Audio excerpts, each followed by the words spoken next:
आज हम इसमें देखेंगे उत्तर प्रदेश के जो कला और संस्कृति वाला जो यहाँ पे एरिया है इसको हम कवर करेंगे। ठीक है, तो आप यहाँ पे देख सकते हैं उत्तर प्रदेश में जो बौद्ध जो वास्तुकला है उसका यहाँ पे बताया गया है, जैसे कि एक धमेक स्तूप है। ये हमारे लिए हमेशा एग्जाम के लिए इंपॉर्टेंट होता है, तो इसको आपको क्या करना है, याद रखना है। धमेक स्तूप का निर्माण 500 ईसा पूर्व में जो मौर्य सम्राट अशोक के द्वारा यहाँ पे 249 ईसा पूर्व में निर्मित कराया गया था। और ये क्या, ये एक पुरानी संरचना के स्थान पर जो है इसका निर्माण किया गया था। ठीक है, धमेक स्तूप जो है हिरण पार्क का प्रतिनिधित्व करता है। इस पार्क को बहुत महत्वपूर्ण माना जाता है क्योंकि यहीं पर बुद्ध ने ज्ञान प्राप्त करने के बाद अपने शिष्यों को पहला उपदेश दिया था। तो ये स्तूप जो है हमेशा इंपॉर्टेंट हो जाता है। यहाँ पे बुद्ध ने अपना पहला उपदेश दिया था और अपना अष्टांगिक मार्ग भी यहीं पे ही दिया था। ठीक है, दीवार पर ये यानी कि जो ये स्तूप है इसकी दीवार पर मनुष्यों और पक्षियों के उत्कृष्ट नक्काशी और ब्राह्मी लिपि में इसके जो है शिलालेख देखने को आपको मिलेंगे। ठीक है, ये कहाँ पे स्थित है, ये जो है सारनाथ में आपको देखने को मिलेगा। ठीक है, तो इसकी इतनी जानकारी आपको इसके बारे में याद रखनी है। फिर यहाँ पे है धर्मराज का स्तूप, ये भी इंपॉर्टेंट है। इसका भी निर्माण अशोक, यह जो है अशोक पूर्व के कुछ बचे हुए स्तूपों में से एक है, केवल जो है जिसकी केवल नींव ही बची है। सारनाथ में धर्मराज का स्तूप का निर्माण 5 चरम और प्रारंभिक मध्ययुगीन काल के हैं। यानी कि जॉन मार्शल और कोनों के अनुसार मूल स्तूप जो है अशोक के समय का ही है, यानी कि हम इसको मान सकते हैं कि इसका निर्माण जो है अशोक ने ही करवाया है। ठीक है, तो ये इतना इसके बारे में भी याद रखना है। चौखंडी का जो स्तूप है, चौखंडी का स्तूप माना जाता है ये किससे संबंधित है, ये जो है गुप्त काल से यहाँ पे जो है माना जाता है। गुप्त काल के दौरान 4वीं और 6वीं शताब्दी के बीच उस स्थान को चिन्हित करने के लिए किया गया था जहाँ भगवान बुद्ध और अपने पहले शिष्य बोध गया में सारनाथ की यात्रा के दौरान जो है मिले थे। तो इसको भी आपको याद रखना है। फिर ये अशोक स्तंभ, ये तो आपको पता ही है। अशोक के स्तंभ स्वतंत्र रूप से खड़े हैं और चुनार बलुआ पत्थर के जो बने हैं, जो भारतीय वास्तुकला का प्रतिनिधित्व प्रसिद्ध स्थल है, ये भी आपको देखना है। अशोक की जो सिंह जो राजधानी थी उत्तर प्रदेश के सारनाथ में मौर्य सम्राट अशोक द्वारा बनवाए गए स्तंभ की राजधानी का जो है ये शीर्ष है, जैसे आप यहाँ पे देख सकते हैं चारों तरफ जो है आपको यहाँ देखने को मिलेंगे। फिर हम ड्रम के आकार के अबेकस पर एक के बाद एक 4 आदमकद शेर स्थापित है। अबेकस के किनारे को उभरे हुए पहियों से जो है यहाँ पे सजाया गया है, ये आप यहाँ पे देख सकते हैं, ये उभरे हुए जो पहिए हैं इसको सजाया गया है। शेर और बैल जैसे जानवरों की मूर्तियां इन स्तंभों की सुंदरता बढ़ाती हैं। इस आधार पर घंटी के आकार का जो है कमल भी है, ये आप यहाँ पे देख सकते हैं, ये कमल जो है आपको देखने को मिल रहा है। अशोक का चिन्ह क्या था यहाँ पे, अशोक का चिन्ह शीश जो है राष्ट्रीय प्रतीक भी है, सिंह। ठीक है, तो ये हम इनके बारे में यहाँ पे देख रहे हैं। चलिए हम बढ़ते हैं आगे, इतनी जानकारी आपको यहाँ पे देखनी है। अब यहाँ पे मंदिर वास्तुकला की बात करते हैं। मंदिर जैसे कि दशावतार मंदिर कहाँ पे है, ये देवगढ़ में। ये हमेशा एग्जाम में इंपॉर्टेंट रहता है। और यहाँ पे भीतर गांव का जो मंदिर है कानपुर देहात के अंदर जो है, ये भी आपको देखने को मिलेगा। ठीक है, तो चलिए हम देख लेते हैं दशावतार मंदिर। विष्णु मंदिर कुल मिलाकर के दशावतार मंदिर विष्णु को समर्पित है। सबसे पुराने जीवित हिंदू पत्थर मंदिरों में से एक है। इसका 500 ईस्वी से उत्तर प्रदेश में जो है देवगढ़ में जो है बनाया गया था। भगवान विष्णु को समर्पित है। यह अति सुंदर गुप्तकालीन मंदिर उत्तर भारत का सबसे पुराना ज्ञात पंचायतन मंदिर है। ये आपको याद रखना है, उत्तर भारत का सबसे पहला पंचायतन मंदिर है। गंगा यमुना की आकृति गर्भगृह की ओर जाने वाले नक्काशीदार जो द्वार हैं उसको जो है सुभेदित करता है। शिखर क्या है, वास्तुकला को पहली बार यहाँ 5वीं से 6वीं शताब्दी में पेश किया गया था। शिखर का केवल निचला हिस्सा ही बचा था जो मंदिर का सबसे महत्वपूर्ण हिस्सा था। तो ये आपको ये निचला हिस्सा जो है बचा हुआ था, तो ये जो है यहाँ पे बताया गया है। फिर यहाँ पे भीतरगांव मंदिर की अगर बात करते हैं, ये जो है 6वीं शताब्दी में गुप्त साम्राज्य के दौरान जो है ये बनाया गया था। यह छत और ऊंचे शिखर वाला सबसे पुराना जीवित टेराकोटा हिंदू मंदिर है। तो ये सबसे पुराना जीवित जो है टेराकोटा हिंदू मंदिर है, ये आपको याद रखना है। और ये कौन सा था, जो देवगढ़ वाला, ये जो है पंचायतन शैली का जो है ये आपको याद रखना है। फिर कनिंघम ने पहली बार इस स्थल का दौरा किया और उस समय बरामदे और अर्धमंडप के अवशेष अभी भी दिखाई दे रहे थे, जो बाद में जो है ये ढह गए। तो इसकी यात्रा किसने करी थी, तो ये कनिंघम, ये आपको याद रखना है। ठीक है, अब यहाँ पे इस्लामिक जो वास्तुकला है ये भी देख लेते हैं। वैसे ज़्यादा नहीं है लेकिन थोड़ा बहुत आपको पता होना चाहिए। जैसे ताजमहल है, तो ये यमुना नदी के तट पर स्थित है। ताज वास्तुकला की भव्यता का प्रतीक है। बादशाह शाहजहां द्वारा जो है अपनी पत्नी की याद में जो मुमताज महल के लिए जो है इसे बनवाया गया था। ताज की चमकदार सुंदरता को सफेद संगमरमर से तैयार किया गया था, जिसमें पित्रा ब्योरा जैसी सजावटी शैली और सुलेख में मनोरम रूपांकनों का सौंदर्यपूर्ण उपयोग जो है किया गया था। फिर यहाँ पे आगरा के किला की बात करते हैं। ये अकबर के द्वारा बनाया गया था। 1573 ईस्वी में सम्राट अकबर द्वारा निर्मित डिजाइन और निर्माण की उत्कृष्ट कृति है। किले के अंदर कई उत्कृष्ट इमारतें बनी हैं, इसमें मोती मस्जिद, दीवान ए आम और यहाँ पे दीवान एक खास मुसम्मज बुर्ज शामिल हैं। किले के अंदर जहांगीर का महल भी है, खास महल और शीश महल अन्य महत्वपूर्ण जो है स्मारक इसके अंदर देखने को मिले हैं। ठीक है, यह किला 1857 के विद्रोह के दौरान लड़ाई का स्थल भी रहा है, तो ये भी आपको याद रखना है।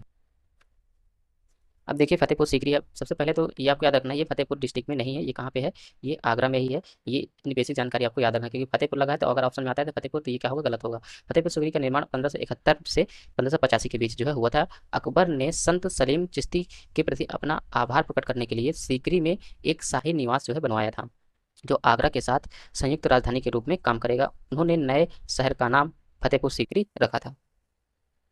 फतेहपुर सीकरी सीकरी हिंदू मुस्लिम वास्तुकला की पराकाष्ठा का सर्वोत्तम उदाहरण है। कहा जाता है कि फतेहपुर सीकरी मस्जिद मस्जिद मक्का की मस्जिद की नकल है। इससे इसके जो डिजाइन है फारसी और हिंदू वास्तुकला से जो है लिए गए हैं। तो ये आपको फतेहपुर सीकरी के बारे में याद रखना है। इसका निर्माण अकबर के द्वारा 1571 से 1585 के बीच में कराया गया था। ठीक है, और ये कहाँ पे, ये आगरा में ही स्थित है। अब हम बढ़ते हैं आगे।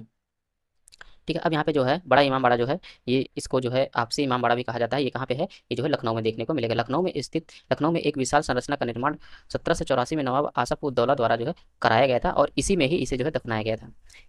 इसके केंद्रीय हाल को दुनिया का सबसे बड़ा गुंबददार कक्ष कहा जाता है। आंतरिक दीर्घाओं को छोड़कर पूरी संरचना में कोई लकड़ी का काम नहीं है।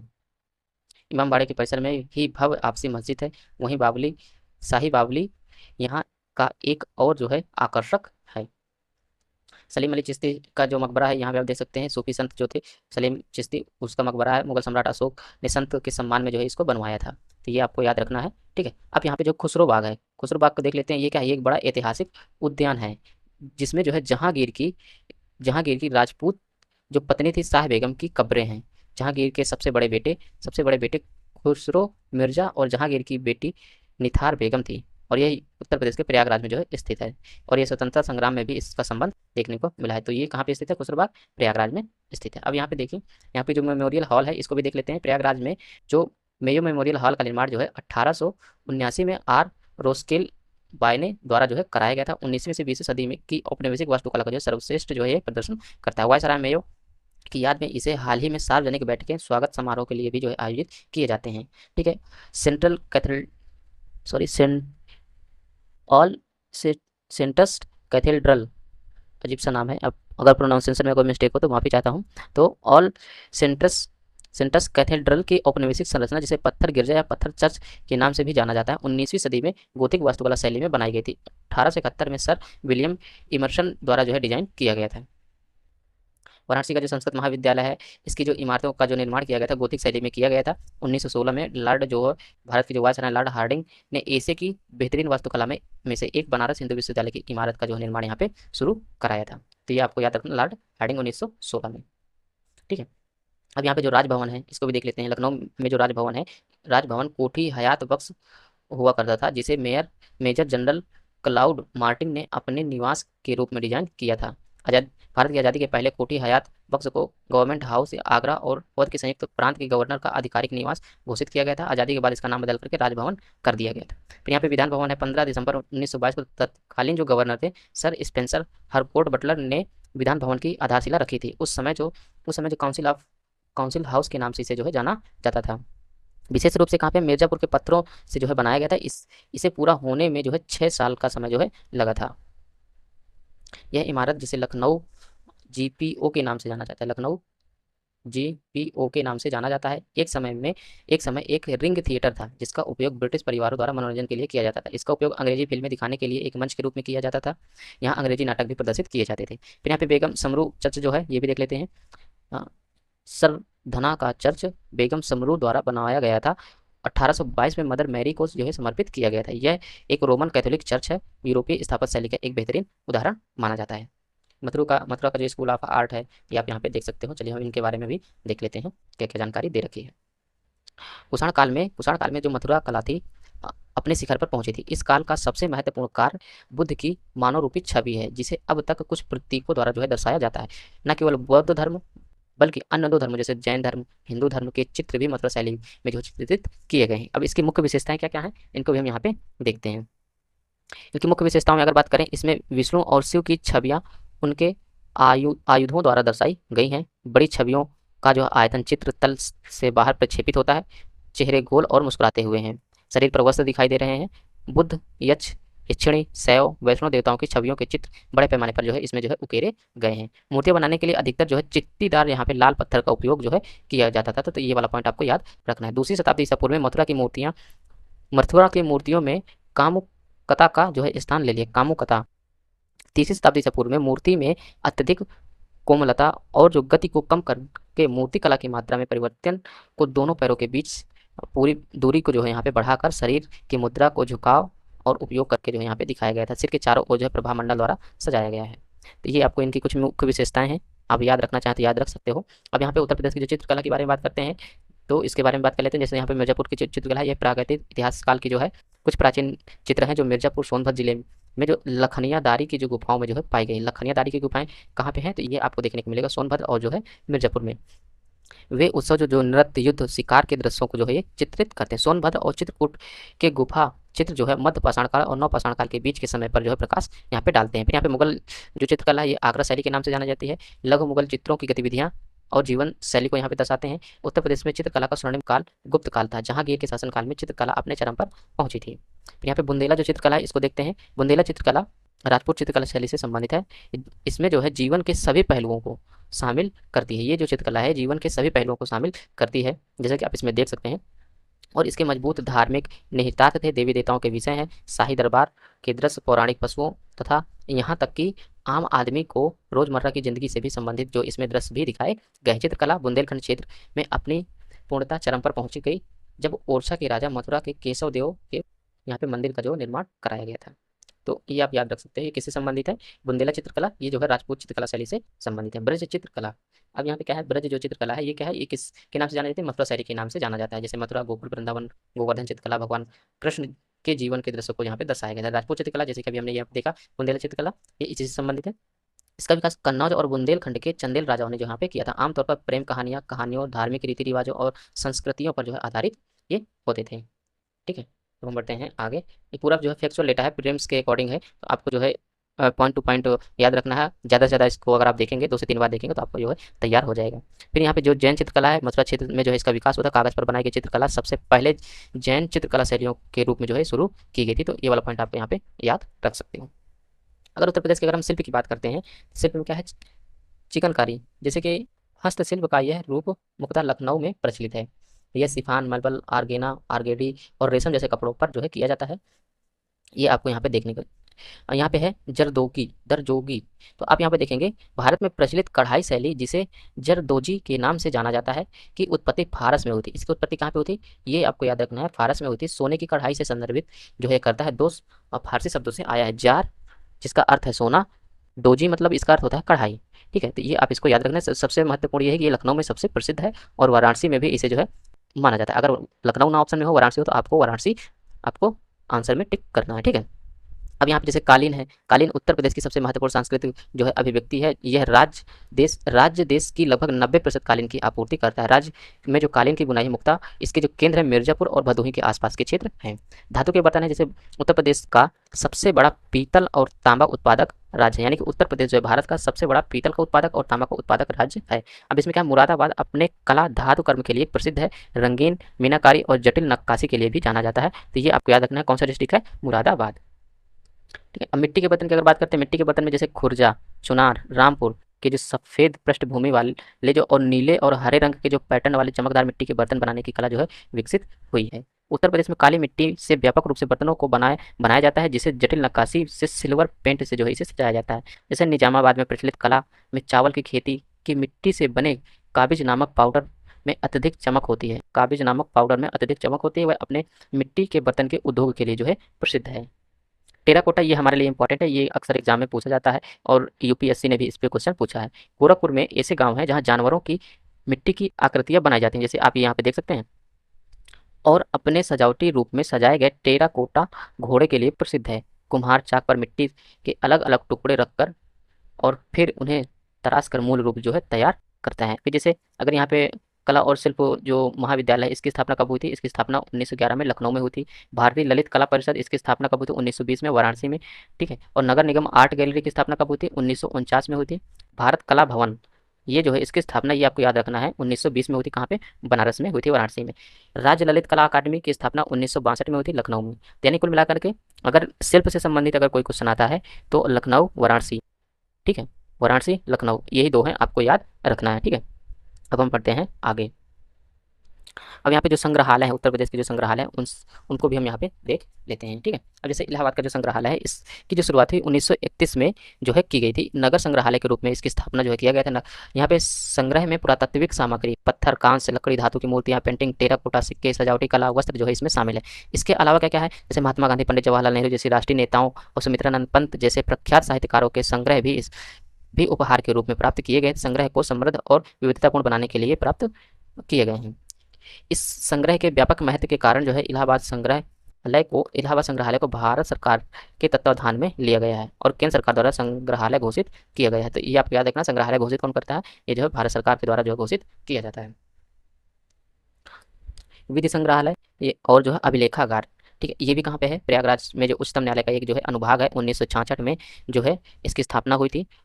श्रीमती इंदिरा गांधी के चुनाव से संबंधित मामला, गोरखपुर की ऐतिहासिक चौरी चौरी घटना, मुगलों के दुर्लभ और पुराने आदेशों के जो ऐतिहासिक महत्व से जो संबंधित है, वो अभिलेखागार के जो अमूल्य जो कृतियां हैं, अभिलेख हैं, जैसे मिथिला राजवंश की पांडुलिपि, जवाहरलाल नेहरू का जो पत्र वगैरह है, जो पहले प्रधानमंत्री भी थे, तो ये जो है कहाँ रखा गया है, ये भी जो है विधि संग्रहालय अभिलेखागार में रखा गया है, जो कि प्रयागराज में स्थित है।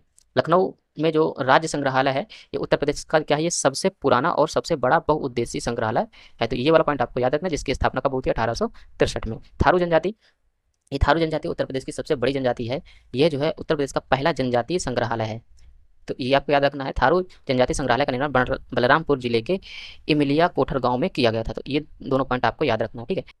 राजकीय बौद्ध संग्रहालय कहाँ पे है, गोरखपुर में है। इसकी स्थापना 1987 में हुई थी। बौद्ध संग्रहालय जो है यहाँ पे सरकारी बौद्ध संग्रहालय गोरखपुर उत्तर प्रदेश के पूर्वी क्षेत्र से एकत्र की गई पुरावेशों से संबंधित है, जो श्रमण वैदिक परंपराओं में निहित आध्यात्मिक रहस्यमय आंदोलनों का एक प्रमुख प्राचीन केंद्र है। इसमें क्या क्या है, जैसे कि विभिन्न तीर्थंकर थे, महावीर, भगवान बुद्ध, गुरु गोरखनाथ और कबीर की जो शिक्षाएं हैं, उनको जो है इसमें समाहित किया गया है। जैसे यह क्षेत्र लहुरा देव, रामनगर घाट, लुम्बिनी, देवहा, कपिल वस्तु और जो सोहगौरा, कुशीनगर, पावा जैसे ऐतिहासिक पुरातात्विक स्थलों से जो है संबंधित है। फिर यहाँ पे जो झांसी का जो संग्रहालय है, इसमें भी कुछ जैसे कि रानी लक्ष्मीबाई के एक विशेष गैलरी जो है इसमें बनाया गया है, जो कि आकर्षक का एक केंद्र बिंदु है, जिसमें जो है मूर्तियां, वेशभूषा, चंदेल राजवंश का जो मतलब कि तस्वीरें वगैरह हैं, गुप्त काल से जो कुछ भी यहाँ पे चित्रण और जो गैलरी है, इसको जो यहाँ पे संजो करके रखा गया है, ठीक है। अब यहाँ पे जो 1857 का जो मेमोरियल संग्रहालय है, ये भी लखनऊ में स्थित है। इसमें जो है खंडहर 1857 के महान विद्रोह की याद में जो याद दिलाते हैं, उसी स्थिति में संरक्षित है, जिस स्थिति में 1920 में केंद्रीय संरक्षण में आए थे। हालांकि ये उतना इंपॉर्टेंट नहीं है।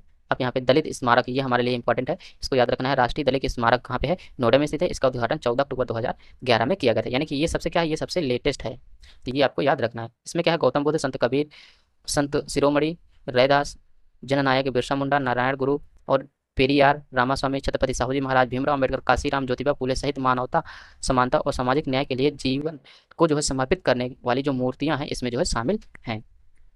कभी भी अगर आपको अगर मौका मिले तो इस जो यहाँ पे जो स्मारक है, इसमें जाइएगा जरूर। उत्तर प्रदेश के जो अभिलेखागार हैं, जैसे हिंदू और संस्कृत की जो पांडुलिपियां हैं, ये भी आप देख सकते हैं। जैसे वेद, उपनिषद, जो धर्म ग्रंथ हैं, जो विभिन्न प्रकार के हैं, उनके जो है भारत माता सदैव जो है गौरवमयी रहे, ये सब बना दिया गया है, लिखा गया है। चलिए बढ़ते हैं आगे। ये हमारे लिए इंपॉर्टेंट है, उर्दू पांडुलिपि। ये क्या है, इसका जो ये जो पांडुलिपि है, पुस्तकालय प्रयागराज में कविता, अलंकरण, छंद, जो कहानियों से संबंधित कई उर्दू की पांडुलिपियां जो है संरक्षित की गई हैं। कुछ पांडुलिपियां जो है सामाजिक जीवन का भी पता चलता है, इन पांडुलिपि से सामाजिक जीवन कैसा था ये भी पता चलता है। जैसे यहाँ पे है रिसाला ए निकाह, मुसलमानों के जो विवाह का जो कानून था उससे जो है ये संबंधित है, ठीक है। तवारीख ए बुलंद शाह, उर्दू भाषा में इतिहास की पहली पुस्तक है। तो ये पॉइंट आपको याद रखना है, जो पांडुलिपि पुस्तकालय से संबंधित है, ठीक है। नसबनामा, मुगल सम्राटों की वंशावली किससे संबंधित है। जफरनम, यहाँ पे गुलाम हैदर सगीर द्वारा जो अवध के नवाब वाजिद अली शाह के एक समकालीन जो लेख लिखा था, वो इसको भी संरक्षित इसमें किया गया है।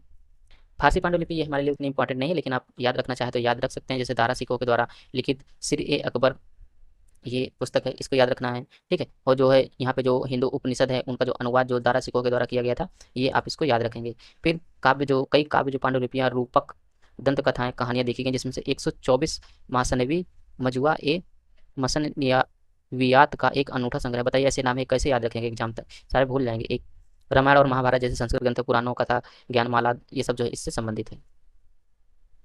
पुरातत्व की बात करते हैं, जैसे कि यहाँ पे उत्तर प्रदेश के जो पुरातत्व हैं, जैसे हमने बात किया था कि जो कनिंगम है, वो अभी हमने पिछले ही उसमें बात किया है। यहाँ पे क्या है, अहित क्षेत्र, यहाँ पे जो है पुरातत्व है जो है ये बरेली में स्थित है, ठीक है। उत्तरी पंचाल की प्राचीन राजधानी थी, जिसका उल्लेख महाभारत में जो है मिलता है। इस नगर के अवशेष जो है बरेली की आंवला तहसील इस पे क्वेश्चन पूछा गया है यूपीपीसीएस में जो है, यूपीपीसीएस में जो क्वेश्चन पूछा गया है ये। तो आंवला तहसील के एक गांव रामनगर में मिले हैं। ठीक है, 1100 ईस्वी तक इसका जो है उत्खनन से प्राप्त ईंटों की किलेबंदी से पता चला है कि यह एक जो है जो पुरातत्व है एक जो है आज भी जीवित है। कनिंघम सबसे पहले कनिंघम सबसे पहले इस स्थल की खुदाई जो है कराई थी। बाद में 1940 से 44 में एक घोष अन्य लोगों की सहायता से के.एन. दीक्षित ने इसकी खुदाई करवाई। पूर्व मौर्य काल ये आप यहाँ पे पढ़ सकते हैं, पूरा जो है जानकारी दे रखी है, कौन कौन से इसमें जो है मृत भांड नॉन पॉलिश्ड जो दे रखे उत्तरी काले चित्रित मृत भांड ये सब आप इसमें पढ़ सकते हैं। ये उतना इंपॉर्टेंट नहीं है। हस्तिनापुर मेरठ के लिए जैसे गंगा के पुराने तल के दाहिने किनारे पर स्थित है, जो साहित्य परंपरा और महाभारत काल के कौरवों की राजधानी के रूप में जो है प्रसिद्ध है। माना जाता है कि जो जैन तीर्थंकर थे सोलाथिनाथ, कुंथुनाथ और अरनाथ का संबंध जो है हस्तिनापुर से था। ठीक है, तो ये भी आप याद रख सकते हैं। जैसे बीबी लाल ने जो है 1950 से 1952 में ASI यानी कि आर्कियोलॉजिकल सर्वे ऑफ इंडिया की ओर से हस्तिनापुर में जो है उत्खनन कराया था। तो ये भी आप याद रख सकते हैं। जैसे इसमें क्या क्या उत्खनन से मिले, जैसे चावल के जो है यहाँ पे विशेष उल्लेख जो मिले हैं, पालतू जानवरों मवेशी भेड़ भैंस सुअर घोड़े इत्यादि की जो जानकारी यहाँ पे मिली। फिर फर्रुखाबाद यानी कन्नौज फर्रुखाबाद का जो पुरातत्व स्थल है, इसके बारे में भी आप यहाँ पे याद रख सकते हैं। लेकिन एक इंपॉर्टेंट बात इसमें याद रखनी है कि ये जो गंगा और काली के संगम के पास जो भागीरथी के तट पर जो है ये स्थित है, तो ये वाला पॉइंट आपको याद रखना है। ठीक है, अब हम बढ़ते हैं आगे। ASI archaeological survey of India ने 1955 में किला नामक टीले पर छोटे स्तर पर जो है यहाँ पे खुदाई करी थी, और जिसमें कुछ पत्थर की मूर्तियाँ, चतुर्मुख लिंग, पृथ्वी को पुनः प्राप्त करने का जो वराह, कल्याण सुंदर मूर्ति, खड़े सूर्य और विश्व स्वप्न देवी, ये सब इत्यादि से संबंधित है। 7वीं से 8वीं सदी में जो है नृत्य रथ गणेश को जो है पड़ोसी क्षेत्रों में से जो है बरामद किया गया था। बहुत ज़्यादा इसमें जानकारी दी गई है, उतना इंपॉर्टेंट तो नहीं है, लेकिन आप पढ़ना चाहो तो पढ़ सकते हो। लेकिन इसमें जो पाई गई हैं विभिन्न प्रकार की जो टेराकोटा जो मूर्तियाँ पाई गई हैं, ये हमारे लिए इंपॉर्टेंट है। मानव और पशु दोनों की जो यहाँ पे जो तीसरी तीसरी शताब्दी से लेकर के 12वीं शताब्दी तक यहाँ पे जो है इसकी जानकारी मिली है कि यहाँ पे जो मानव रहते थे और जो है पशु दोनों के जो उल्लेख यहाँ पे मिलते हैं। ठीक है, तो अब यहाँ पे जैसे दंपत्ति की मूर्तियाँ ये मिली हैं, तो ये सीधा सीधा एग्जाम्पल पता चल रहा है कि जो है और यहाँ पे जो है ये देखिए माँ और बच्चे, तो ये पूरा जो है एक तरीके से समृद्ध विरासत की ओर से इंगित कर रहा है कि यहाँ पे जो है एक जैसी भी व्यवस्था रही है, एक यहाँ पे एक समृद्ध विरासत रही है। मथुरा का जो पुरातत्व है यमुना नदी के किनारे जो है ये स्थित है। यमुना नदी के किनारे एक राजनीतिक केंद्र है। जैसे ईसाई युग और आरंभिक शताब्दियों से लेकर प्रारंभिक शताब्दियों के बीच में एक लंबा इतिहास रहा है। ठीक है, 1836 में सिलेनस नामक मूर्ति की खोज जो है की गई थी, जिसमें पुरातत्वविदों का जो है आकर्षित किया था। तो इसमें आपको याद रखना है, ये जो मूर्ति मिली हुई है इसको आपको याद रखना है। ठीक है, बाकी तो आप ये सब पढ़ ही लेंगे। फिर यहाँ पे जो सारनाथ का जो पुरातत्व यानी कि बात करें जो आज का जो वाराणसी है, वो यहाँ पे अशोक के समय से लेकर के 12वीं शताब्दी तक के यहाँ पे जो बौद्ध जो पूरा शेष है उससे जो है समृद्ध था, और ये यहाँ पे जो है बुद्ध ने अपना पहला उपदेश जो है दिया था, ये तो आपको पता ही है। फिर यहाँ पे श्रावस्ती कुंडा बहराइच का जो पुरातात्विक जो है पुरातत्व, इसको भी आप यहाँ पे देख सकते हैं। प्रसेंजित शासक था, यानी कि जो प्राचीन कौशल की जो राजधानी और प्रसेंजित शासक था, तब यह बुद्ध और महावीर के जीवन से निकटता से जुड़ा हुआ है। खंडरों में 2 अलग अलग इकाइयाँ शामिल हैं, समेत बौद्ध प्रतिष्ठान समेत के उत्तर पूर्व का गढ़वाली शहर बुद्ध के जीवन काल से संबंधित है। उनके शिष्य जो सुदत्त ने जो है बुद्ध के निवास के लिए जेवतन विहार नामक एक मठ का निर्माण कराया था, जो बौद्ध स्थापना का केंद्र बन गया था। ये आपको याद रखना है। जेवतन यानी कि एक तरीके से बुद्ध के शिष्य थे, उन्होंने बुद्ध के निवास के लिए एक जो है विहार का निर्माण कराया था।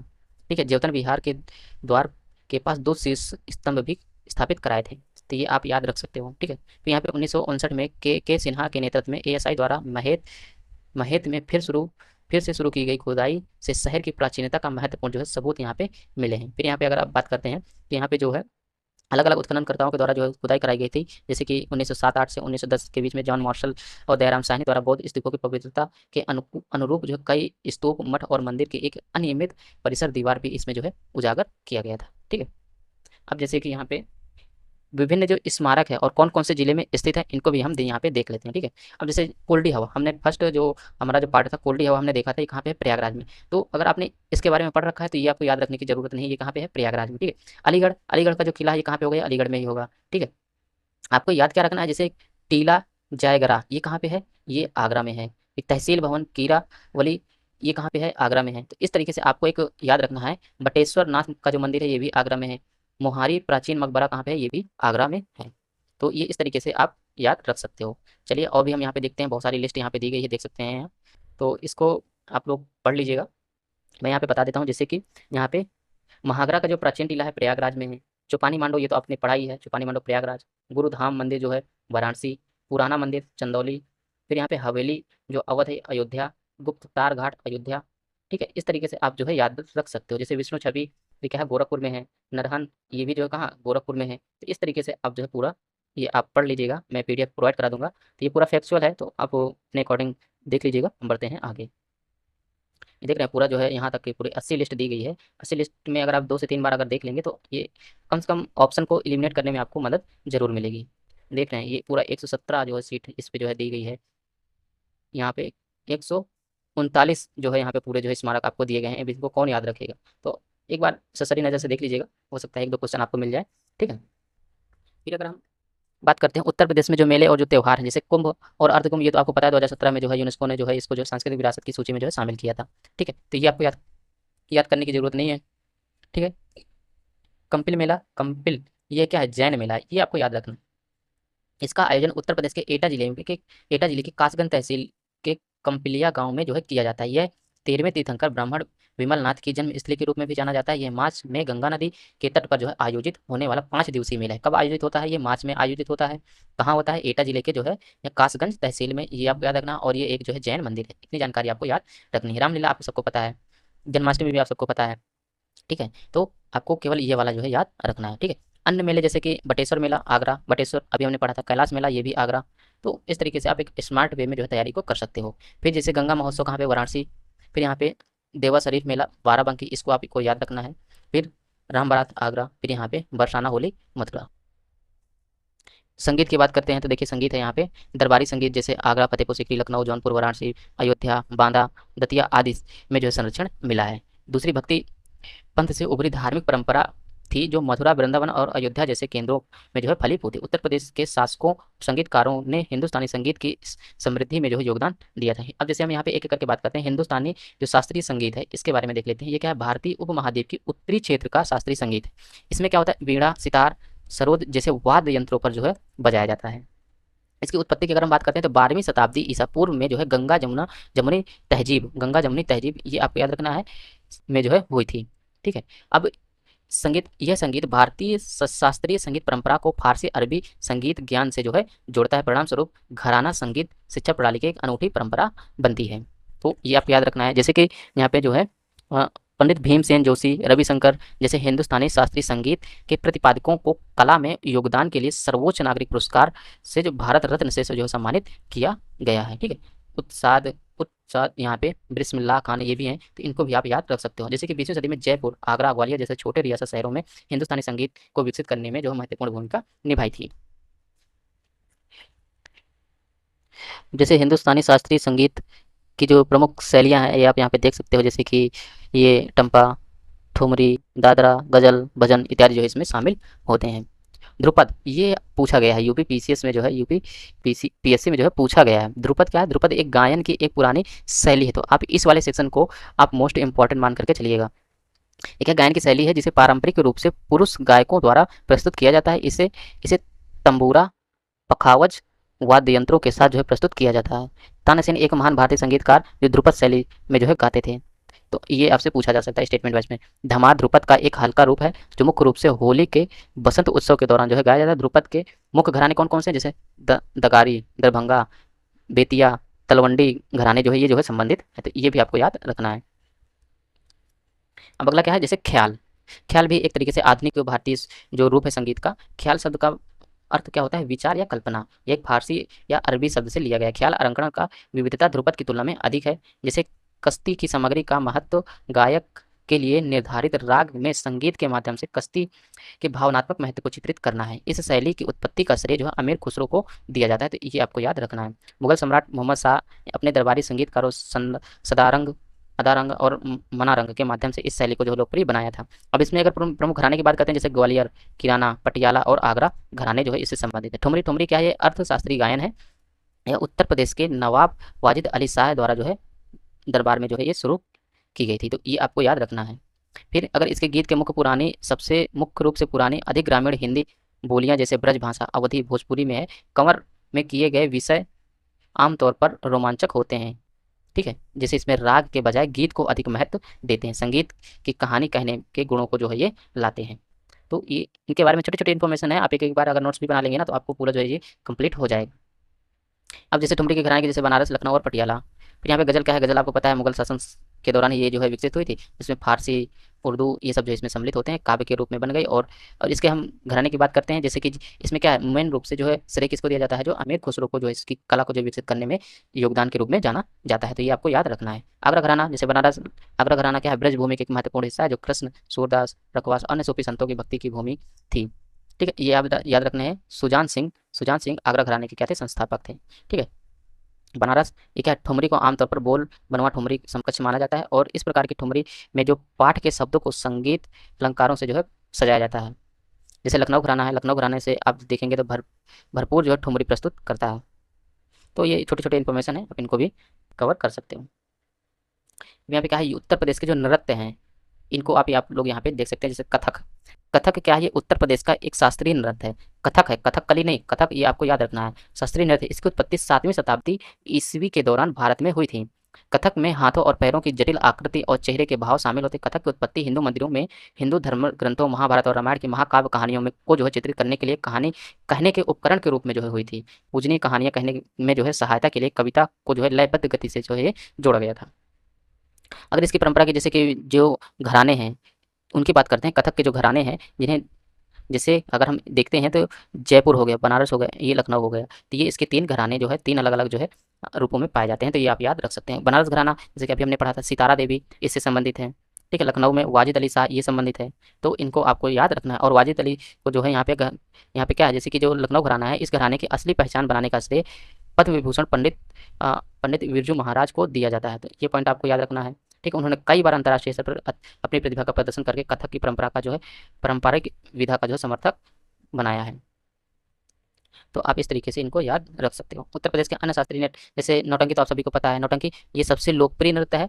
ठीक है, और ये जो है आपने इसको देखा भी होगा कहीं ना कहीं, अगर आपने गाँव से बिलोंग करते हैं। जैसे रामलीला ये आज भी प्रचलित है, ब्रज रासलीला, चक चरकुला ये आपको याद रखना है। राज का एक और लोक नृत्य है।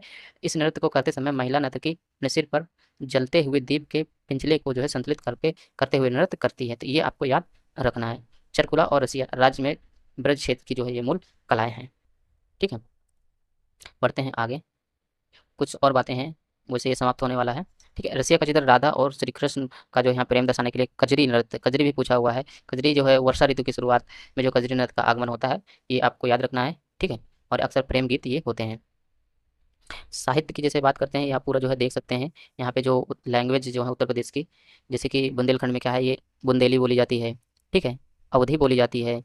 और इस प्रकार से आप यहाँ पे देख सकते हैं, यहाँ पे क्या है, ये इस वाले रीजन में उर्दू बोली जाती है। ठीक है, और यहाँ पे ब्रज बोली जाती है। तो इस तरीके से आप जो है देख सकते हो। उत्तर प्रदेश में जो भाषाओं की जो परंपरा रही है समृद्ध रही है, क्योंकि यहाँ हिंदी, उर्दू, संस्कृत, हिंदुस्तानी, ब्रज भाषा, अंग्रेजी, अवधी और बघेली, भोजपुरी, बुंदेली, कन्नौज जैसी भाषाएं बोली जाती हैं। ठीक है, उत्तर प्रदेश और उर्दू का गढ़ रहा है। उत्तर प्रदेश हिंदी और उर्दू का गढ़ रहा है। भारतेंदु हरिश्चंद्र, मुंशी प्रेमचंद, महादेवी वर्मा, श्रीकांत वर्मा जैसे लेखकों और सूर्यकांत त्रिपाठी निराला, हरिवंश राय बच्चन, सुमित्रानंद पंत ये जो है इन सबसे जो है संबंधित है। जैसे रचनाओं की बात कर लेते हैं, जैसे कि कबीर की रचना क्या है, बीजक, बुद्ध चरित, अश्वघोष, हर्षचरित, कादम्बरी ये किसके हैं, बाणभट्ट। ठीक है, तो ये तो आप लोग को ऑलरेडी पता होगा। लेकिन जैसे कि यहाँ पे महावीर चरित्र, उत्तर रामचरित और मालती माधव ये किसके हैं, भवभूति की। तो ये आपको याद रखना है। ठीक है, काव्य मीमांसा राजशेखर, ये भी आपको याद रखना हो तो याद रख सकते हो। इसे आपको काव्य मीमांसा अधिकतर पता होता है। वैदिक हिंसा ना भवती, सत्य हरिश्चंद्र, भारत दुर्दशा, नीला देवी, अंधेर नगरी भारतेंदु हरिश्चंद्र द्वारा जो है ये रचनाएं की गई हैं। तो इनको भी आप याद रख सकते, जैसे कि अंधेर नगरी तो ये तो पता होगा, लेकिन यहाँ पे क्या है, वैदिक हिंसा ना भवती, तो ये आप इसको याद रख सकते हो। ठीक है, और ये नीला देवी, प्रेमाश्रम, रंगभूमि, गबन, कर्मभूमि और गोदान ये क्या है, मुंशी प्रेमचंद की। कर्मभूमि को आप यहाँ पे याद रख सकते हो, तो मुंशी प्रेमचंद के द्वारा जो है रचित है। अतीत के चलचित्र पथ के साथी, गिल्लू, निर्जा, संसार, महादेवी वर्मा की ये जो है रचनाएं हैं।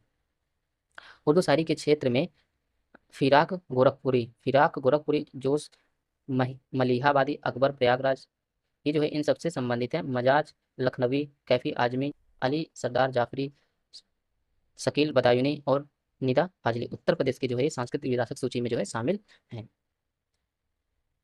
तो ये हमने पूरा यहाँ तक का पूरा देख लिया है। अब क्या है कि अब हमने पार्ट 6 तक जो है पूरा कवर कर लिया। अब अगले अगले पार्ट में यानी कि पार्ट 7 में हम कवर करेंगे उत्तर प्रदेश के जो भूगोल है, यानी कि भौगोलिक संरचना, ये कितने कौन-कौन सी चट्टानें पाई जाती हैं, कितने झीलें हैं, नदियों का उद्गम स्थल वगैरह सारी चीज़ें इसमें हम देखेंगे, ठीक है? तो ये हमने यहाँ तक का पूरा कवर किया, होपफुली आपको समझ में आ गया होगा। चलिए हम मिलते हैं अगले नेक्स्ट पार्ट में, तब तक के लिए आप लोग अपना पढ़ाई करते रहिए। तब तक के लिए धन्यवाद।